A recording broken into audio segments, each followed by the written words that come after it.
Target Malaria's new community agreement model is an umbrella framework for the project to co-develop a process for decision-making with local communities about the release of our next type of modified mosquitoes. In-country teams will have the freedom to operationalize the model as long as those particular processes that are set up remain true to the agreement model's commitments and to Target Malaria's values. Target Malaria Community Agreement Model set up the commitments and principles that Target Malaria commits to follow.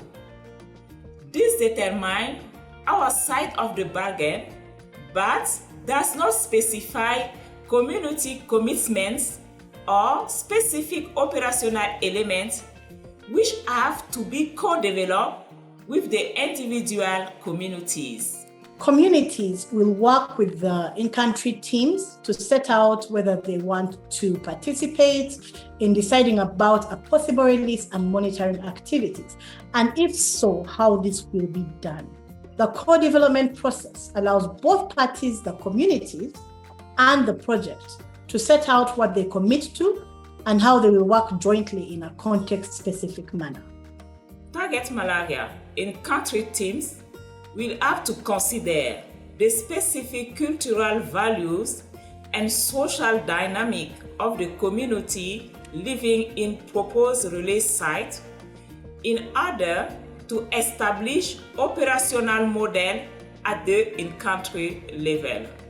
As a result, the process to reach a community decision and to record this decision will vary across different countries while still following the same guiding principles. Preferences over, for example, how a decision should be made or how the community feels comfortable expressing any objections will differ from one context to another.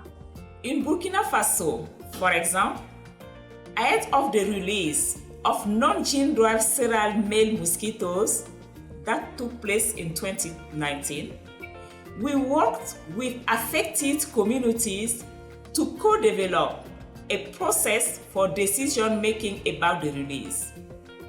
The community identified a group of representatives to make a decision on their behalf.